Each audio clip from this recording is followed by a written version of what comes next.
Kumusta, Boss Creep? Itago mo na lang ako sa pangalang Michael. Napaka-common ng pangalan na to, kaya ito ang ginamit ko. Mauunawaan nyo rin ako kung bakit nais kong itago ang pagkakakilalan ko matapos nyo marinig ang kwento kong ito. Buburahin ko rin pala ang dami account sa Facebook na ginawa ko sa pag-send ng storyang ito. For safety reasons na rin. Sana po ay maunawaan mo, boss. Kasalukuyan po ako nagtatrabaho ngayon sa isang panaderya at madalas naming pakinggan ang mga kwento mo.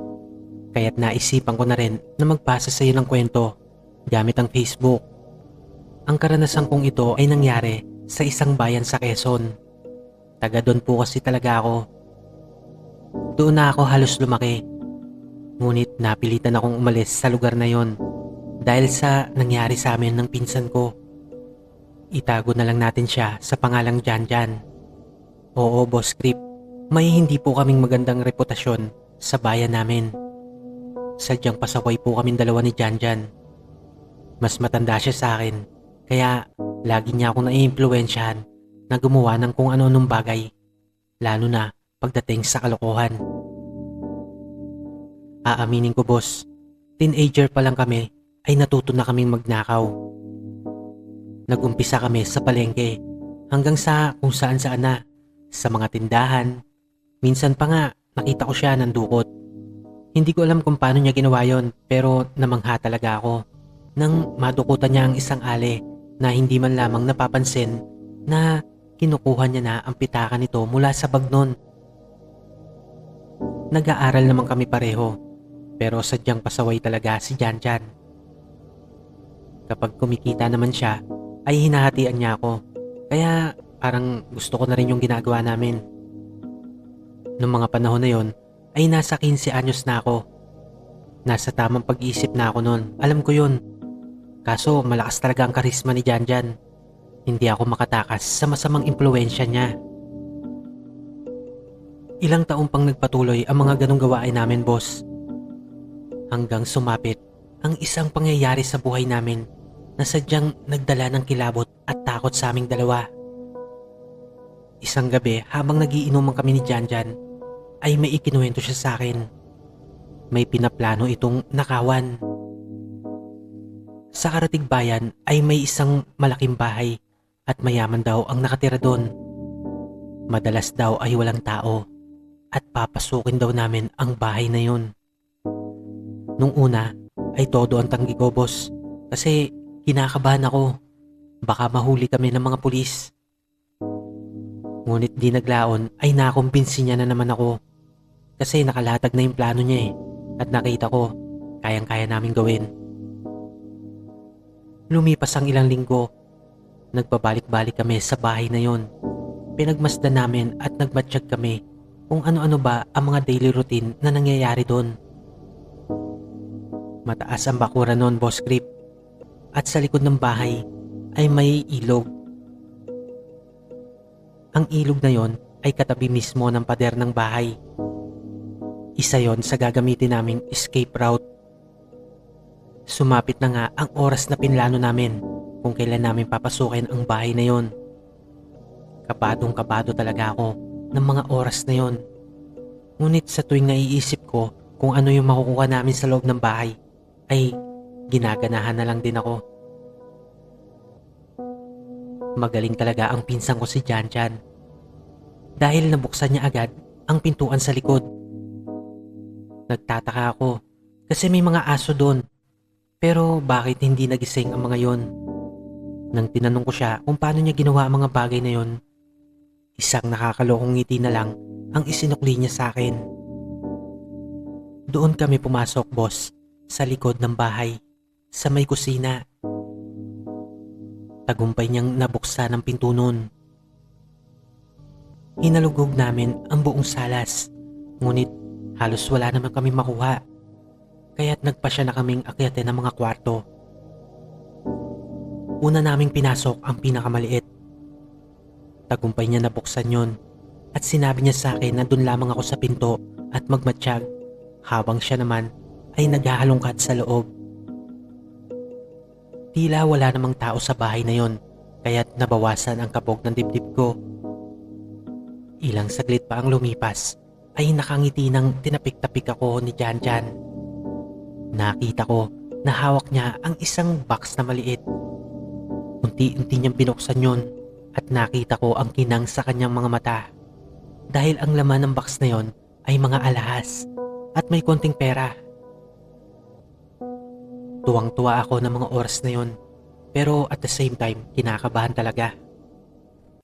Unang kwarto pa lang may nakuha na kami. Sa ikalawang pintuan naman kami pumunta. Bali 4 na kwarto yon, 4 na pinto at may 3rd floor pa. Sa ikalawang pintuan ay nakalak yon kaya't hindi namin napasok. Ang sumunod na pintuan ay halatang master's bedroom kasi 2 yung pintuan na yun eh. Kumbaga pag binuksan mo siya, 2 yung pintuang bubukas. Nagpasya si Janjan na yun na ang pasukin. Ngunit sabi ko sa kanya ay mag-ingat siya kasi baka may tao sa loob. Hindi siya kinakabahan dahil dala niya naman ang baril niya. Ako naman, kutsilyo lang ang dala ko kasi ayoko talaga humawak ng baril. Natatakot ako. Maya-maya pa ay tagumpay niya ngang nabuksan yun. Unti-unti siyang pumasok sa loob. Habang ako naman ay nagmamatsyag pa rin sa labas. Ilang minuto ang lumipas. Tila matagal si Janjan, kaya't sinilip ko na siya sa awang ng pinto. Nakita ko naman siya na may kinakalkaldo sa drawer at nakahinga ako na maluwag kasi walang tao doon. Nang muli akong lumingon-lingon sa paligid upang tignan kung may tao, ay laking gimbal ko nang makakita ako ng tila refleksyon ng isang tao. Sumabay yon sa pagkidlat kaya't naaninag ko ng mabuti. Parang damit lang yon na hindi gumagalaw pero alam ko tao yon. Sinubukan ko itong titigan. Hinihintay kong gumalaw. Unti-unti na ako nakahinga ng maluwag nang napansin kong tila estatwa lang yon. Hindi kasi gumagalaw eh. Muli kong nilingon si Janjan. Ngunit laking pagtataka ko kasi wala na siya doon. Wala na rin akong ilaw na matanaw na nagmumula sa kanyang flashlight. Kinabahan ako ng mga oras na yon. Kasi baka kung nasaan na siya o kung ano nangyari sa kanya. Nang muli kong ibaling ang aking paningin malapit sa beranda ay nanlamig ako sapagkat wala na yung parang damit na nakita ko kanina. Isa lang ang ibig sabihin nun. Gumalaw yon. Ibig sabihin tao yon. May nakakita sa amin. Agad akong pumasok sa loob ng kwarto upang sabihan si Janjan sa mga nangyari. Ngunit laking gimbal ko, boss, nang may sumalubong sa aking isang malaking tao. Hindi ko alam kung mabalahibo lang talaga ito, pero pati pisngi niya kasi ay may buhok na kulay itim. Sa tansya ko ay nasa 6 na talampakan ang tangkad nito. Aatakihin ako nito. Sa sobrang takot ko ay kumaripas ako ng takbo papalabas. Ngunit sumalubong sa akin doon ang damit na nakita ko kanina. Hindi ako nagkamali ng akala. Tao nga ito. Unti-unti itong lumalapit sa akin habang ang lalaki na nasa likod ko ay tumatakbo rin na papalapit sa akin. Naaaninag ko ang damit na yon. Ang may suot nun ay isang babae. Naglalaway ito. Hindi ko malaman kung baliw siya eh. Pero pulang-pula yung mata niya. Tapos parang galit na galit siya sa akin. Parang mangangagat. Nang mga sandaling yon ay napahinto ako. Narinig ko rin kasi si Janjan na sumisigaw. Humihingi ito ng tulong. Sa di kalayuan ay nakita ko ang bintanang nakabukas. Nakaharap yun sa ilog. Muli kong tinignan ang magkabilang direksyon ko. Malapit na akong abutan ng 2. Halos manginig na ang tuhod ko ng mga oras na yon. At wala na rin akong ibang maisip na paraan kung anong gagawin ko. Bahala na. Mabilis kong tinungo ang bintana na yon at walang pag-aalinlangan kong nilundag ang bintana.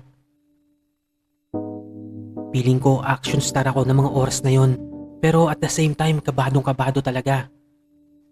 Bumagsak ako sa rumaragasang agos ng ilog. Pasalamat na rin at medyo may kalaliman yon at malinis naman ang ilog na yon. Kabadong kabado ako habang tinatanaw ko ang bintana.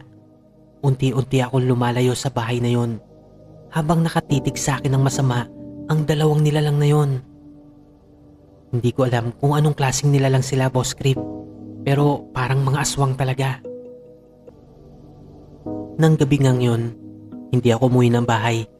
Doon muna ako nakitulog sa bahay ng tropa ko. Malayo sa amin yon. Alam ko kasi na nahuli nila si Janjan at malamang ay napahamak na ito. O di kaya ay ituro din ako. Dalawa na ngayon ang kinatatakutan ko, Boss Creep. Una, ang mga pulis. Pangalawa, ang dalawang nilalang na yon.